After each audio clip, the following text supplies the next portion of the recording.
Hello बच्चों, मैं हूं आपका दोस्त केबी सर। आज हम लोग बात करेंगे एक्सेलरेशन की। लेकिन एक्सेलरेशन समझने से पहले हम मोशन को जरा समझते हैं कि मोशन कितने तरीके का होता है और उस मोशन में क्या क्या बदलाव होते हैं, क्या क्या चेंजेस होता है। जैसे हम बात करते हैं मोशन की, इसके पहले भी हम लोग डिस्कस कर चुके हैं, लेकिन एक बार और डिस्कस करते हैं। इसके पहले हम लोगों ने दो तरह का मोशन की बातें करी थी, एक यूनिफॉर्म मोशन की और दूसरा नॉन यूनिफॉर्म मोशन की। तो यूनिफॉर्म मोशन क्या होता है, जरा इसको समझते हैं। यूनिफॉर्म मोशन हम लोगों ने कहा था, किसी बॉडी का मोशन को हम यूनिफॉर्म मोशन तब कहेंगे जब वो क्या करे, इक्वल डिस्टेंस, ध्यान दीजिएगा, इक्वल डिस्टेंस कवर करे इक्वल टाइम इंटरवल में। ओके, इक्वल टाइम इंटरवल में, बात को समझिए। इक्वल डिस्टेंस ट्रेवल करे इक्वल टाइम इंटरवल में, ठीक है ना। चाहे वो टाइम इंटरवल बहुत ही स्मॉल ही क्यों ना हो, ऐसे मोशन को हम लोग क्या बोलते हैं क्या, यूनिफॉर्म मोशन। मतलब इक्वल डिस्टेंस ट्रेवल करेगा इक्वल टाइम इंटरवल में। ओके, अच्छा, ये तो बात ही कहने के लिए हो गई यूनिफॉर्म मोशन की। लेकिन एक बात और समझे, यूनिफॉर्म मोशन में जो हमारी वेलोसिटी होती है वो कांस्टेंट होती है, कांस्टेंट वेलोसिटी होती है ना। तभी तो इक्वल डिस्टेंस ट्रेवल करेगा इक्वल टाइम इंटरवल में, है ना। कांस्टेंट वेलोसिटी होगी बच्चों, तभी इक्वल डिस्टेंस वो कवर करेगा इक्वल टाइम इंटरवल में। क्योंकि हम लोग जानते हैं कि वेलोसिटी इज इक्वल टू होता है displacement upon time taken. Okay, तो हम कह रहे हैं इक्वल डिस्टेंस कवर करेगा इक्वल टाइम इंटरवल में, तभी तो बातें यहाँ पे हो पाएंगी बच्चों, बोलिए। अदरवाइज वो बातें नहीं हो पाएंगी। ओके, चलिए, तो हम लोग जरा और भी समझ लेते हैं। मतलब इसमें क्या होती है, जो हमारी वेलोसिटी होती है वो क्या होती है, कांस्टेंट होती है। तो ऐसे मोशन को हम लोग क्या बोलेंगे, यूनिफॉर्म मोशन बोलेंगे। अब नॉन यूनिफॉर्म मोशन किसको बोलते हैं, जिसमें इक्वल डिस्टेंस ना हो, मतलब अनइक्वल हो, है ना। अनइक्वल डिस्टेंस ट्रेवल करता हो अनइक्वल टाइम इंटरवल में, या इक्वल टाइम इंटरवल में, ऐसा हम बोल सकते हैं, इक्वल टाइम इंटरवल में, है ना। तो ऐसे मोशन को हम लोग क्या बोलेंगे, नॉन इनफॉर्म बोलेंगे। मतलब वहां पे अब क्या रहा, जो वेलोसिटी है, जो वेलोसिटी है अब वो कांस्टेंट नहीं रही। मतलब इसमें वेलोसिटी क्या होना चाहिए, कांस्टेंट नहीं होना चाहिए। बात समझे क्या। अच्छा, कांस्टेंट वेलोसिटी नहीं होना चाहिए, तो चलो और भी समझते हैं क्या हो सकता है भाई। हमने कहा यूनिफॉर्म मोशन, ऐसा मोशन जिसमें इक्वल डिस्टेंस में इक्वल टाइम इंटरवल में इक्वल डिस्टेंस कवर करे, है ना। ऐसे मोशन को हम लोग बोलते हैं यूनिफॉर्म मोशन, जिसमें वेलोसिटी कांस्टेंट होती है। कांस्टेंट क्यों होती है भाई, velocity equal to displacement upon time होता है, और डिस्प्लेसमेंट अपॉन अगर टाइम होता है तो इक्वल टाइम इंटरवल में इक्वल डिस्प्लेसमेंट ट्रेवल करता है, तो इसको हम लोग बोलते हैं क्या, यूनिफॉर्म मोशन। मतलब ये कि वेलोसिटी कांस्टेंट होती है। नॉन यूनिफॉर्म मोशन की बात करें तो अनइक्वल डिस्टेंस होता है इक्वल टाइम इंटरवल में, या हम कह सकते हैं कि इक्वल टाइम इंटरवल में इक्वल डिस्टेंस कवर नहीं करता है। ऐसे मोशन को हम लोग क्या बोलते हैं, नॉन यूनिफॉर्म मोशन बोलते हैं। ओके, और वेलोसिटी इसमें कांस्टेंट नहीं होती है, पहली चीज। अच्छा, वेलोसिटी कांस्टेंट नहीं होती है तो हम कैसे जानेंगे कि नॉन यूनिफॉर्म मोशन है। बच्चों जरा देखते हैं, जब हम लोग बात करते हैं वेलोसिटी की, तो हम लोग जानते हैं कि वेलोसिटी कैसी क्वांटिटी है, ये हमारी वेक्टर क्वांटिटी है। और इसका मतलब ये हुआ कि इसमें मैग्नीट्यूड है और डायरेक्शन भी है कि नहीं, दोनों चीजें हैं। तो अगर ये वेलोसिटी का मैग्नीट्यूड चेंज होता है, मैग्नीट्यूड चेंज होता है, ठीक है, तो भी वेलोसिटी क्या होगी, चेंज होगी, ठीक। मतलब तब भी वो क्या होगा, नॉन यूनिफॉर्म मोशन होगा। और अगर ऐसा होता है कि इसका डायरेक्शन चेंज होता है, डायरेक्शन केवल चेंज होता है, तो भी चेंज हो जाएगा, तब भी चेंज होगा, ठीक है, ठीक है। या फिर हो सकता है कि ये दोनों चेंज हो सकता है ये दोनों चेंज हो, मैग्नीट्यूड और डायरेक्शन दोनों चेंज हो। तो देखिए बच्चों, किसी भी मोशन में अगर वेलोसिटी का जो डायरेक्शन, वेलोसिटी जो है ना, कह सकते हैं कि ये मतलब कोई ऐसा मोशन हो रहा हो जिसमें दोनों एक सेम डायरेक्शन में हो और केवल इसका मैग्नीट्यूड चेंज हो रहा हो, ठीक है, तो हम बोलेंगे वो नॉन यूनिफॉर्म मोशन है। या फिर ऐसा हो रहा हो कि इसका डायरेक्शन केवल चेंज हो रहा हो, तो भी हम बोलेंगे कैसा, वो नॉन यूनिफॉर्म मोशन है। या दोनों चेंज हो रहे हो, तो भी हम लोग क्या बोलेंगे, वो कैसा मोशन है, नॉन यूनिफॉर्म मोशन है। बात समझे क्या। अब बात करते हैं एक्सेलरेशन की। तो बच्चों, जब हम लोग एक्सेलरेशन की बात करते हैं तो एक्सेलरेशन को हम लोग बोलते हैं, देखिए जरा क्या लिख सकते हैं इसको, इसको लिखते हैं हम लोग rate of change of velocity is known as acceleration. Okay, is known as acceleration. Rate of change of velocity is known as the acceleration. इसका मतलब क्या हुआ? अच्छा, इसको हम लोग दिखाते हैं, जो इंडिकेट करते हो किससे, वो दिखाते हैं हम लोग किससे, ए से। तो चलिए लिखते हैं। तो ए इक्वल टू कितना हो जाएगा, change in velocity. Acceleration equal to क्या हो जाएगा भाई, change in velocity, okay, by time, है ना। टाइम इंटरवल इसको बोल सकते हैं, टाइम इंटरवल या टाइम टेकन, है ना। चलो चलिए, तो हम लोग समझे कि acceleration is equal to change in velocity upon time taken, यही तो होता है। अभी यही हम लोग पढ़े भी थे, ठीक है। ओके, जरा अब इसको समझते हैं हम लोग, इसका क्या फार्मूला होता है, जरा इसको समझते हैं। जैसे मान लीजिए कोई पार्टिकल है हमारे पास, या कोई आदमी है, ठीक है, या कोई कार है, कुछ भी है, मान लीजिए कोई चीज मान लीजिए, और ये पोजीशन ए पे जो टाइम है वो है हमारा है t1, ओके। ए पे जो इसकी वेलोसिटी है वो मान लीजिए इनिशियल वेलोसिटी है वो u है। u को हम लोग क्या बोलते हैं, इनिशियल वेलोसिटी। और आफ्टर जब time is t equal to t2 होता है, तो इसकी वेलोसिटी बढ़ जाती है या घट जाती है, या कह सकते हैं इसकी जो वेलोसिटी है वो चेंज हो गई। इसकी जो वेलोसिटी इस समय क्या है, वो चेंज हो गई, वो v हो गई। और यहाँ पे जो वेलोसिटी थी वो u थी। अब ये जरा u और v को भी समझ लेते हैं। u जो होता है बच्चों, वो होता है हमारा initial velocity, initial velocity, okay. v जो होता है वो क्या होता है हमारा, फाइनल वेलोसिटी, ठीक है। दो बातें समझ में आए, u इनिशियल वेलोसिटी और v हमारा फाइनल वेलोसिटी। तो हम लोग क्या लिख सकते हैं, चेंज इन वेलोसिटी कितनी हो जाएगी, चेंज इन वेलोसिटी कितनी हो जाएगी भाई, फाइनल वेलोसिटी कितनी हुई है, v, मतलब final velocity minus initial velocity.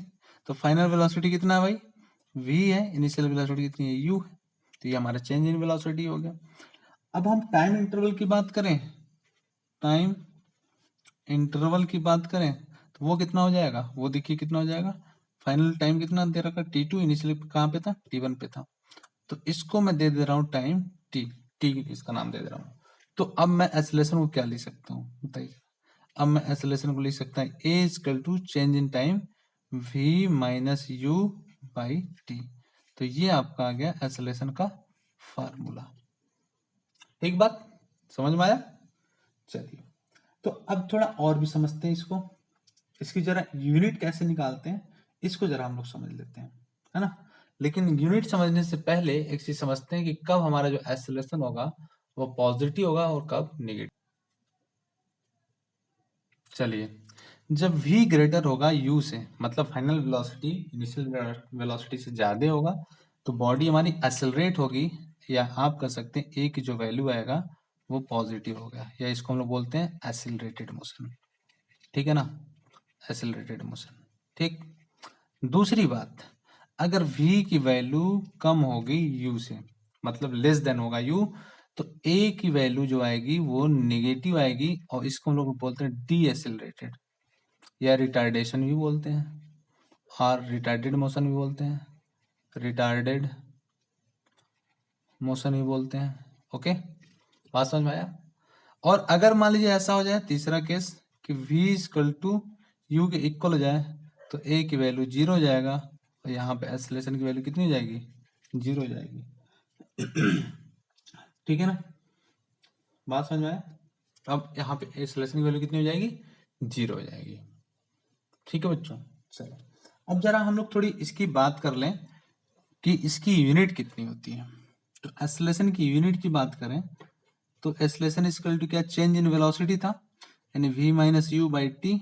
तो वेलोसिटी का जो यूनिट होता है वो कितना होता है, मीटर पर सेकेंड, और टाइम की जो यूनिट होती है वो कितनी होती है, सेकेंड।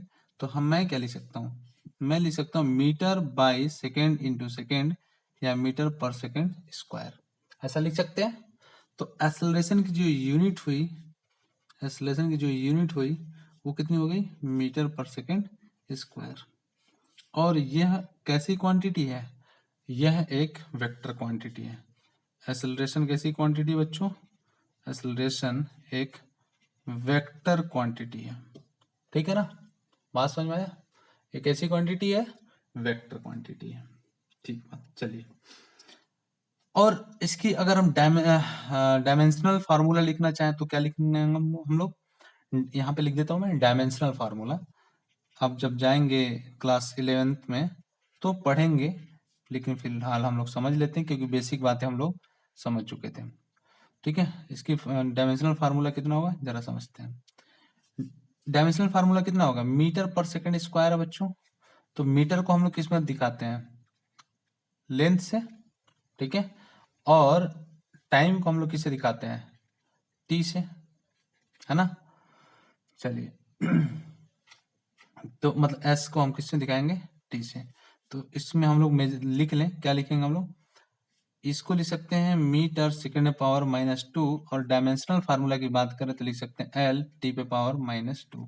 तो इसका जो डायमेंशनल फार्मूला होगा, डायमेंशनल फार्मूला वो कितना हो जाएगा? वो हो जाएगा एल टी पे पावर -2, है ना? बात समझे क्या? ये इसका हो गया डायमेंशनल फार्मूला। अच्छा, एक चीज और, जरा एक चीज और समझते बच्चों, यहाँ पे मैं समझा देता हूँ उसको। एक चीज ये समझना अपने को कि एवरेज वेलोसिटी पूछ दे तो मैं क्या लिखूंगा? एवरेज वेलोसिटी इस केस में पूछ दे तो एवरेज वेलोसिटी क्या हो जाएगा? इनिशियल प्लस फाइनल बाई 2, ठीक है ना? इसको हम लोग बोलेंगे क्या? एवरेज वेलोसिटी, ठीक है बच्चों? चलिए, तो ये तो रहा आपका एक्सेलरेशन से जुड़े हुए कुछ बातें, ठीक है? और कब हमारा एक्सेलरेटेड मोशन होगा, कब डी एक्सेलरेटेड मोशन होगा, और कब एक्सेलरेशन की वैल्यू 0 होगी, ये सारी चर्चाएं हम लोग यहाँ पे देखा। डायमेंशनल फार्मूला क्या होता है एक्सेलरेशन का, इसको मैं फिर से लिख देता हूँ यहाँ पे। डायमेंशनल फार्मूला कितना होगा भाई? एल टी पे पावर -2, ठीक है? इतनी बातें हम लोगों ने पढ़ा आज। चलिए, एक छोटा सा एग्जाम्पल ले लेते हैं कि क्या होता है। चलिए, एक छोटा सा क्वेश्चन कर लेते हैं हम लोग। क्वेश्चन ये है, समझिए बच्चों, क्वेश्चन ये है कि एक कार है, यहाँ पे एक कार है, ये कार है, ठीक है, जो ट्रेवल करता है at speed of 20 metre per second, ठीक है ना? और 20 मीटर पर सेकेंड से ये क्या करता है? ट्रेवल करता है और अप्लाई करता है ब्रेक, और जब ब्रेक अप्लाई करता है तो वो आफ्टर 10 सेकंड के बाद जो है रुक जाती है, ठीक है बच्चों? टी मतलब यहाँ से यहाँ तक जो टाइम लगता है, टी इक्वल टू कितना लगता है? 10 सेकंड लगता है, और फिर यहाँ पे जाकर ये कार क्या होती है? रुक जाती है। ओके, तो आपको बताना है कि इस कार का एक्सेलरेशन क्या होगा, इस कार का एक्सेलरेशन कितना होगा, समझिए जरा।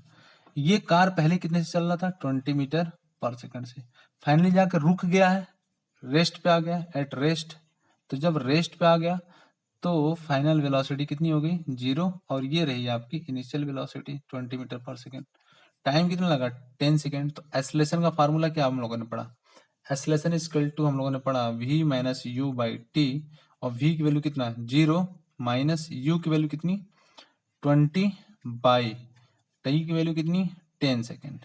ये 20 मीटर पर सेकेंड था और ये हमारा 10 सेकेंड है। बच्चों कितना आ गया? एक्सेलरेशन वैल्यू कितनी आ गई?